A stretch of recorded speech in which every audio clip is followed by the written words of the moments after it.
Marcelo Morandi, chefe de Relações Internacionais da Embrapa. Marcelo, seja bem-vindo ao Universo Agro. Muito obrigado, prazer estar aqui com vocês. A gente que agradece.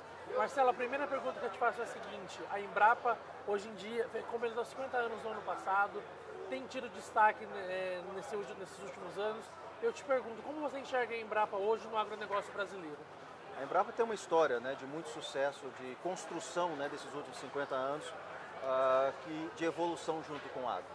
Então, obviamente, não foi só a Embrapa sozinha, a Embrapa junto com todo um ambiente de pesquisa nas universidades, nos institutos estaduais, junto também com os produtores, com as associações, mas a Embrapa foi um catalisador de todo esse processo, né? Então a gente tem 50 anos realmente de história, de produção de muita entrega de muita tecnologia que realmente revolucionou a forma de se fazer agricultura tropical. E agora a gente está pensando, né, o que será dos próximos 50 anos.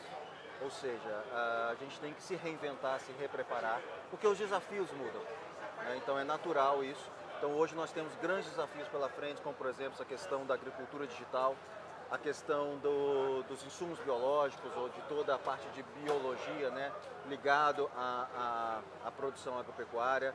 Nós temos ainda um desafio grande da inclusão de pequenos produtores, que eles tenham acesso a essa tecnologia e também possam transformar. E nós temos um grande desafio que é a adaptação às mudanças climáticas, ou seja, como que a agricultura pode ser um fator de contribuição para reduzir as emissões, não só reduzir as emissões de gás de efeito estufa, mas como que a gente adapta a agricultura para que ela seja resiliente diante desse cenário de eventos extremos que nós estamos tendo e que a agricultura é extremamente vulnerável. Todo mundo que a gente conversou aqui pontuou essa questão climática como um dos grandes desafios. O que a Embrapa tem feito em relação a isso? Ela tem apoiado esses pequenos produtores, porque a gente sabe que geralmente esses pequenos e médios produtores são os que mais sofrem com mudança climática, porque por uma questão financeira ou também por não ter tecnologia e conectividade. Qual é o papel da Embrapa em todo esse processo? O que vocês têm desenvolvido em cima disso? Na verdade, assim, toda a agricultura sofre, porque a agricultura é extremamente vulnerável e sensível ao clima, né? Os pequenos realmente eles têm uma rede de proteção mais frágil, né? Então eles precisam realmente de um grande apoio. Mas a Embrapa ela tem trabalhado, vou dizer aqui, em 3 dimensões, especialmente nessa questão dos mudanças climáticas. Um é os sistemas de produção de baixo carbono, né? A famosa agricultura de baixo carbono, né? Que é como que a gente melhora os sistemas de produção para reduzir as emissões de gás de efeito estufa. Mas isso não é tudo na agricultura, porque a agricultura tem um outro papel, que é a produção de alimentos. Então a gente tem que fazer adaptação na agricultura, ou seja, como que a gente adapta as culturas para ambientes mais secos, para ambientes mais quentes, para eventos extremos. Então a gente tem trabalhado muito em adaptação. Sistemas de plantio, sistemas que melhoram a vida no solo, sistemas integrados, né, por exemplo, a integração lavoura, pecuária, floresta, plantas de cobertura, a parte de inoculantes no solo, que aumenta a capacidade das plantas de tolerarem a períodos de estresse hídrico ou de buscar nutrientes de mais eficiente no solo. Então a gente tem trabalhado com tecnologias de mitigação, tecnologias de adaptação e tecnologias de digitalização, ou seja, como que a gente transforma o sistema de produção em sistemas mais eficientes, ou seja, que eu uso menos recursos e que eu tenha mais inteligência, vamos dizer, dentro desses sistemas. E isso vale para os grandes produtores, mas vale também para os pequenos produtores, né? Então nós estamos também trabalhando com sistemas específicos para a pequena agricultura, como por exemplo sistemas agroflorestais, que é uma modalidade de sistemas integrados, mas que se adequa melhor a pequenos produtores. Isso é um exemplo, mas tem outros. Como você vê o papel do Brasil na questão das mudanças climáticas? A gente tem, o Brasil tem tido um papel relevante. Quais são as ações que você acha que faltam ainda para o Brasil desenvolver para a gente ter uma agricultura de baixo carbono mais eficaz, ainda mais eficaz no caso?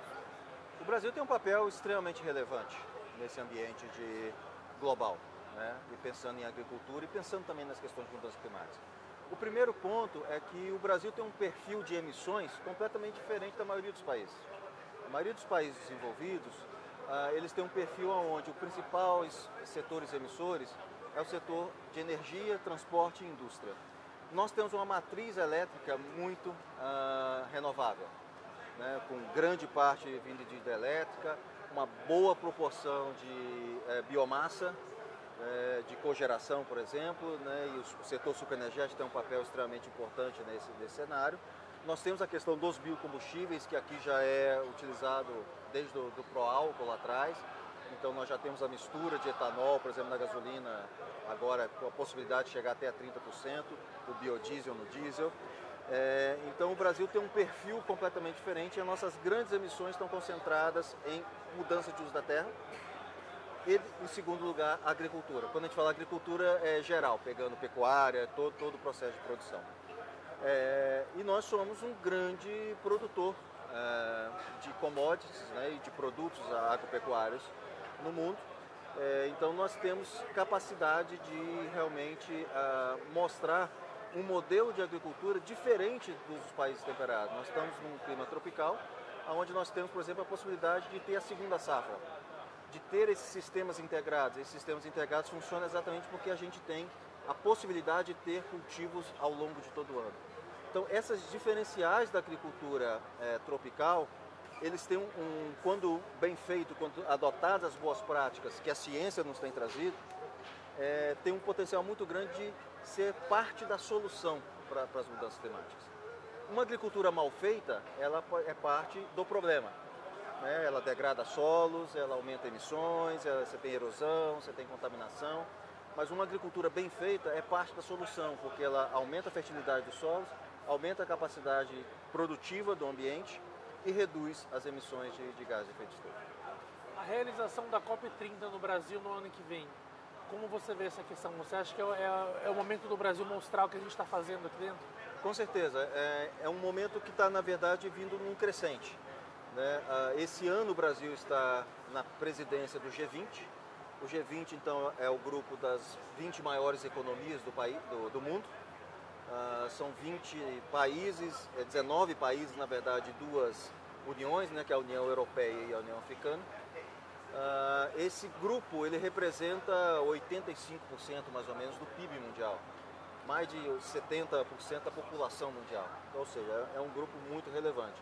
E o Brasil está tendo esse ano a oportunidade de já começar a mostrar o que nós temos feito, né, nesse caminho. O mote, né, do G20 esse ano é a questão da segurança alimentar, da redução da fome, da pobreza. E aí a questão do combate às mudanças climáticas também. Então a gente já está tendo esse ano esse movimento. Inclusive agora em maio a Embrapa vai fazer um dos eventos oficiais do G20, que é chamado de MAX, que é o encontro dos cientistas de agricultura desses países. Então a gente vai ter aqui nesse encontro as grandes instituições de pesquisa agropecuária desses países, para discutir como que a ciência pode melhorar a sustentabilidade da agricultura, como que a gente pode ser parte da solução das mudanças climáticas. E o Brasil tem muito para mostrar nesse sentido, né, em termos de toda essa tecnologia, de todo o processo que a gente construiu da agricultura de baixo carbono, né, que já tem mais de 10 anos que nós praticamos. Então, por exemplo, para produtores americanos, às vezes plantio direto é uma novidade. Para a gente já é algo que a gente faz há mais de 30 anos. Né? Então nós temos muito a mostrar e isso vai nos dar também a chance de, ano que vem, na COP, trazer todo esse conhecimento, né, e colocar essa questão da agricultura tropical, da questão da sustentabilidade, como um fator essencial nesse processo de transformação dos sistemas agropecuários no mundo, para que eles se tornem parte da solução. O Alexandre Nepomuceno, da Embrapa Soja, eu tive a oportunidade de conversar com ele uma vez, ele me falou o seguinte, que um dos grandes desafios que a Embrapa tem é trazer também o setor produtivo para conversar junto com toda a cadeia, com todo o setor. E aí ele citou a questão das parcerias público-privadas, que as empresas geralmente têm essa grande dificuldade de sentar e conversar com o público para fechar parcerias, investimentos e afins. Eu te pergunto o seguinte, você acha que isso ainda no Brasil é desafiador? Quais são as formas que a gente tem de trazer o setor produtivo a pensar junto com a Embrapa? Parcerias público-privadas são sempre difíceis, né? Você tem times diferentes, né, velocidades diferentes de interesse, né? e interesses distintos. Mas isso não nos impede de tê-los. Pelo contrário, né, nesses 50 anos que a Embrapa tem atuado, nós sempre participamos e sempre trabalhamos com parcerias público-privadas. Então nós sempre trouxemos para junto da pesquisa os principais setores envolvidos, né? E a gente teve uma influência muito grande ao longo desse processo, com a ciência, com a tecnologia que nós estávamos construindo, na formulação de políticas públicas. E políticas públicas que exatamente auxiliam para que aconteçam essas parcerias. Um exemplo muito claro aqui no setor, né, de energia que a gente está falando aqui é o RenovaBio. O RenovaBio foi uma construção coletiva, né, que teve os órgãos governamentais, ministérios e agências governamentais, teve a academia e a Embrapa junto ali, teve associações de produtores e de diferentes produtores, né, setor superenergético, setor de produção de milho, de soja, né, de biogás. Então foi setor financeiro, né, para a questão do CBio. Então foi um grande exemplo de uma construção de uma política pública que envolveu uma parceria público-privada. E nós temos vários outros exemplos, né? A Embrapa tem parcerias com todos os setores produtivos do agro do Brasil, né? Então, apesar assim, das dificuldades naturais desse processo, nós sempre nos dedicamos a isso porque nós acreditamos que para que nosso conhecimento, as nossas tecnologias cheguem no campo, a gente tem que ter esse contato, tanto com as empresas, que vão, por exemplo, colocar tecnologias ou produtos nossos no mercado. Nós não somos, né, uma empresa de mercado, de vender produtos, então a gente precisa das empresas que façam isso. E, por outro lado, o produtor, que é quem vai adotar as tecnologias, né? Então, se a gente não tiver esses elos todos trabalhando juntos, né, apesar das diferenças, a gente não consegue ter sucesso. Então, acho que grande parte do nosso sucesso nesses 50 anos vem dessas parcerias. Em tempos de agenda ESG, qual o papel da Embrapa na sustentabilidade do Brasil? Muito grande. Eu te diria, por exemplo, a nossa unidade de meio ambiente, a Embrapa tem uma unidade, né, que trata dessas questões de meio ambiente. Ela é da década de 80, quando ainda pouco se falava em questões de sustentabilidade, de meio ambiente, de agricultura, etc. A gente já tinha uma unidade pensando nesses assuntos. A mesma questão da agricultura digital. A nossa unidade de agricultura digital vai completar 40 anos agora. Ou seja, lá atrás, quando ainda nem existia internet, a gente já tinha uma unidade que na época chamava Informática Agropecuária, que já trabalhava essa questão de desenvolver essa questão de dados, de softwares, de questões que pudessem aprimorar ou facilitar a agricultura. Então nós temos uma visão de longo prazo, né, que foi sendo construída ao longo desse tempo. E a gente sempre teve uma preocupação muito grande com todas as nossas tecnologias, que elas fossem tecnologias que pudessem gerar renda, gerar emprego, gerar qualidade de vida para o trabalhador, para o fazendeiro, para o produtor rural, que pudesse gerar economia, gerar recursos, ou seja, fomentar que houvesse eficiência do sistema de produção e tivesse sustentabilidade.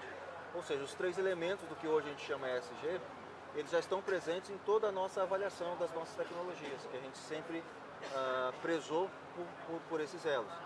Tanto é que a Embrapa, como uma empresa pública de pesquisa, nós temos sim produtos que nós comercializamos, licenciamos para serem comercializados, mas nós temos uma série imensa de tecnologias que são abertas, que são tecnologias que qualquer um pode entrar no site, aprender, fazer e utilizar, né? Como, por exemplo, todas essas questões dos sistemas de produção, né? Isso são informações abertas ao público em geral, né? Então a gente sempre teve essa preocupação ESG muito antes do ESG existir. Então, tá bom, Marcelo, muito obrigado pela sua participação e eu espero que você possa contribuir com a gente novamente. Eu que agradeço. Obrigado e até a próxima.